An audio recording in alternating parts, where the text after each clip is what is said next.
Hey Starseeds, welcome back to my channel. Thanks so much for tuning in and happy Easter to you Christian folk. In today's video, I want to help you with an exercise to jump from the zombie apocalypse into a positive creative space, or you could also call that an ascending timeline.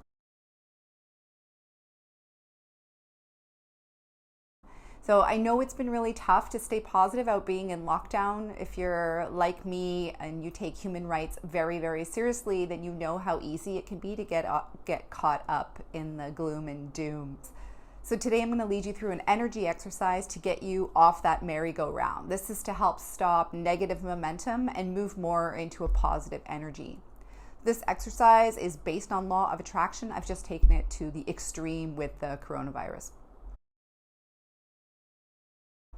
Okay, so how this works is we're going to look at turning energy around. And I'm going to give you a really easy example, and I'm sure you can all really relate to this. So you get sick with a cold, and you're at home in bed sick with a cold. When you have a cold, you hate being sick. Like, how many times have you heard yourself say, "Oh, I hate being sick. Oh God, I hate being sick," right? You're blowing your nose is all red. Nobody likes being sick, okay? That's truth. Even if it gives you the day to stay in bed and binge watch Netflix or HGTV or whatever. So you think, okay, I hate being sick, but why not flip it and say, I love being healthy, I love being well. That's actually the same thing. So I'm not lying, right? I hate being sick is the same as I like being well. It's the same thing, but they have different vibrations.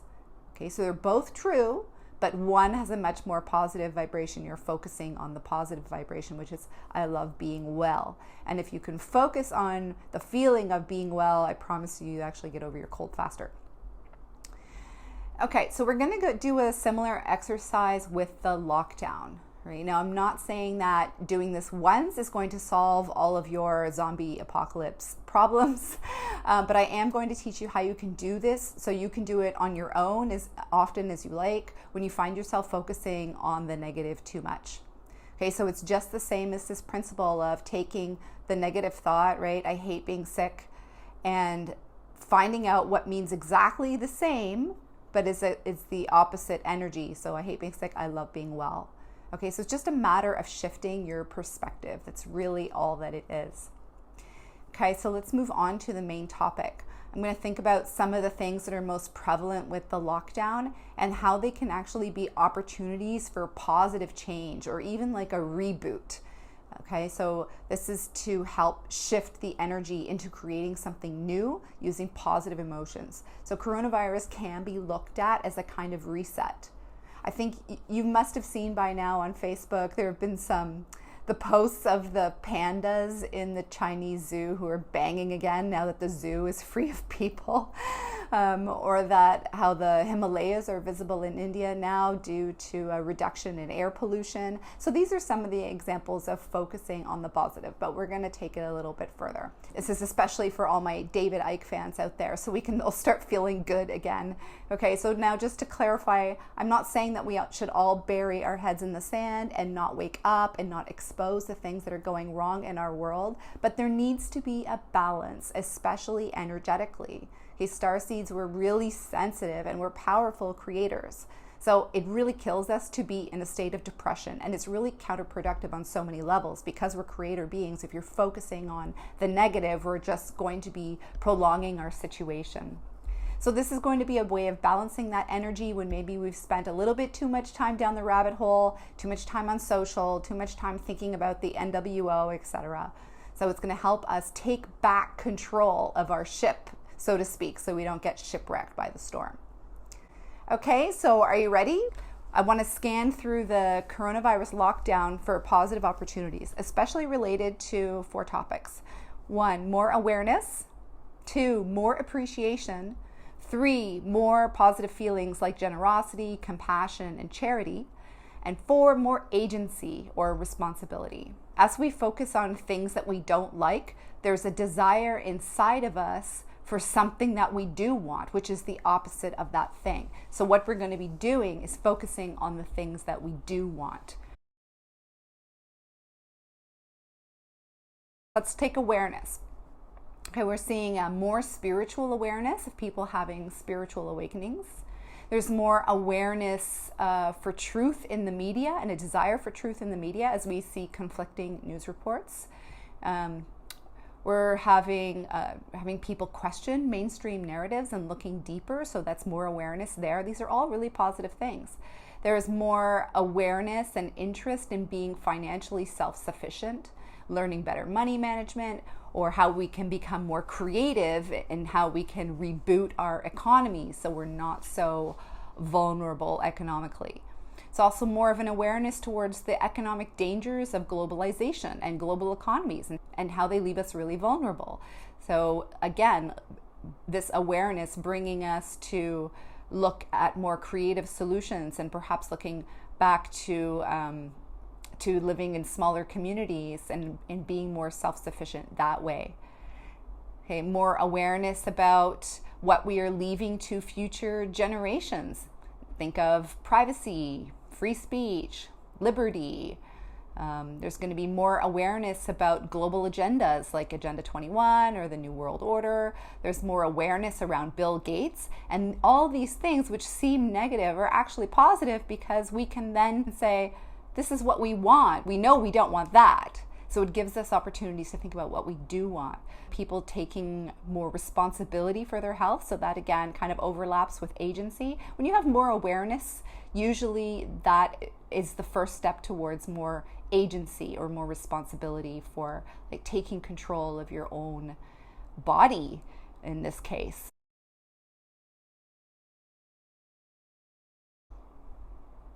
So this coronavirus can really be an opportunity to reboot, also through appreciation. So, I mean, what kinds of things do we appreciate from being in lockdown? Man, it didn't take me long to think of a list. Okay, we're appreciating our friends and family more, our sense of community. We're appreciating the businesses that we frequent. We appreciate the people in the service industries that are working for us, everyone from the letter carrier to the people who serve our coffee and to bag our groceries and who make deliveries for us. There's more appreciation for the middle class and working class. There's more appreciation for our parks. We're seeing a more appreciation for travel and for open borders.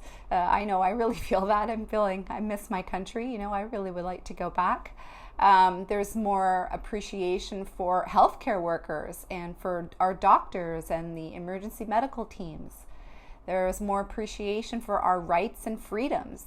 There's more appreciation for all our volunteer organizations and our social organizations that help those who are in need, right?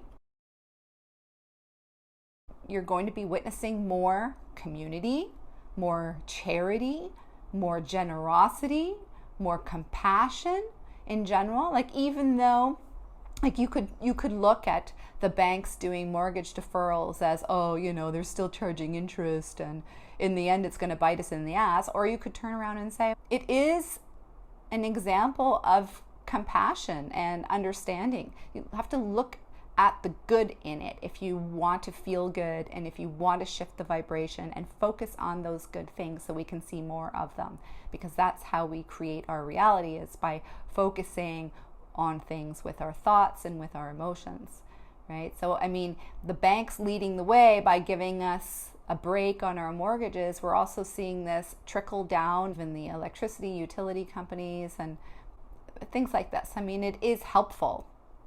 It is helpful. And there's more of an appreciation for local businesses and wanting to support local business because they're the ones that they're sticking their neck out for us. You know, they're taking a cut in their profit margins in order to help their communities. So there's more appreciation for communities and more appreciation for local business as well. So there's all sorts of things that we can appreciate just by looking at the things that we normally take for granted. Okay, so it's a nice way of resetting this kind of entitlement virus that's been going on in the last, I don't know, 5 to 10 years maybe, in wealthier countries where we We really have become an ungrateful society in some ways, where we just want everything for nothing. And this kind of feeling of entitlement, I think, really needs a nice reset. But most importantly, it's getting us to focus again on our relationships and on our smaller communities, and seeing how we don't need so much stuff, right? We have a lot of things already, and to appreciate the things that we do have. And when you start to depend too much on the global economy, getting things from China and from overseas, we're not creating jobs in our own countries. We're not supporting an economic model that is self-sufficient in the face of a crisis like this, right? More compassion as we see our neighbors reaching out and bringing food to the elderly in our neighborhoods. People offering free yoga online, or all sorts of free services right now out of compassion and generosity. There's more charity. Sorry about that. It's a really positive thing that we're seeing in the world, and we should focus on that. It's a beautiful thing.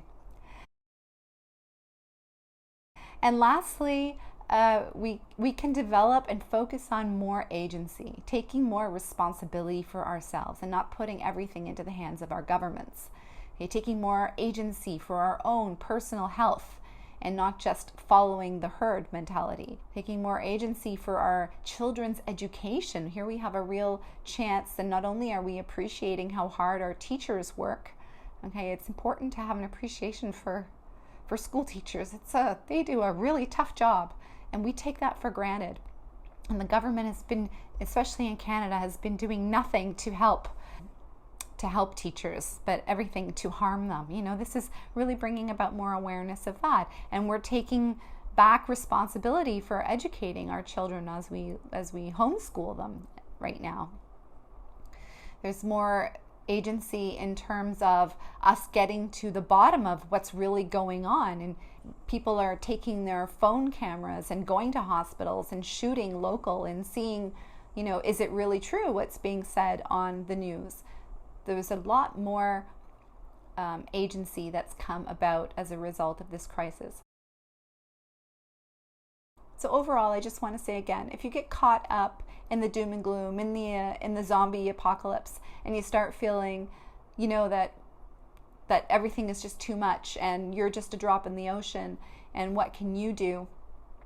What you can do is you can focus on all these positive developments and start looking really deeply. Like, take 10 minutes. What else are you doing right now? Sit down and say, okay, I'm going to use an example of something that's disturbing to me. So if someone sends me a picture of a tank in downtown Toronto, okay, that can be really triggering for me. I'm thinking about martial law and stuff like that, but I can flip it.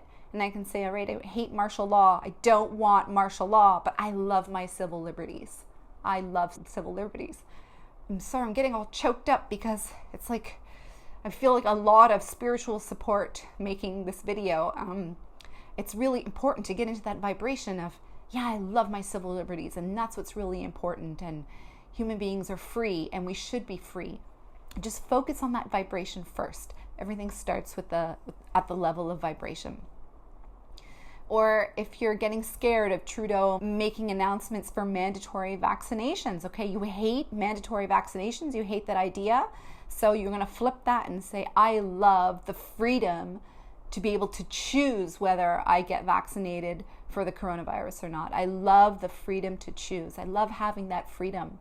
And we focus on that. And if enough of us are doing this, focusing on what we want, this is what will happen, because we live in an we live in a magnetic universe. We live in a magnetic and electrical universe, and there are certain universal laws, like the law of attraction. It's a really practical exercise that you can do when you're feeling a bit shitty about what's going on. Just, you want to jump off that merry-go-round, stop that momentum of going down the spiral even further, and say stop, and see if you can flip the idea on its head, okay? And the best thing about this is that it's really logical. So when you flip something on its head, you're not lying. So if you say, I hate mandatory vaccinations, you're not lying by saying, I love the ability to choose whether I'm vaccinated or not. There's no conflict there. There's no wobble. We've been in training for this for so many lifetimes. It's really our turn to step up now and to make the right choice for future generations of this planet, and not to think so small, and not just to think selfishly about us and our fears of physical death, because death is just a change, it's a shift. Or like, I love what David Icke says, he goes, it's a different point of attention. Your perception shifts to a different point when you die, because your consciousness lives on. You just drop your physical body. So we need to stop, as starseeds, we need to stop being afraid of our lives and think bigger. Think of the future generations. When we acquiesce and give in to these agendas, right? When we do that, what's at stake? There's a lot at stake, guys. There's a lot at stake. Okay, we were born for this. We don't need to be afraid. Okay? There's so many more of us than them. It's really important that we get in touch with our spiritual transcendence, with our consciousness that knows it doesn't die, and sacrifice short-term benefit for long-term gain. That's what we need to do. In the words of Jordan Peterson, do what's meaningful, not what's expedient. And I would really agree with that at this time. There are huge things at risk for our future generations. What kind of world do we want our children to have, where we have no civil liberties, no free speech, where everybody's spying on each other and reporting people, where we don't have a right over what's going into our bodies? Okay, this is the time for us to remember who we really are deep inside and to think bigger, okay? These are really important times. We were made for this. Thank you so much for tuning in, guys. I really hope you liked this video. Please do give it a like or share it if you found it to be helpful. I'm with you all. I'm really thinking about you, and we're all in this together. I will talk to you in the next video. Take care. Bye.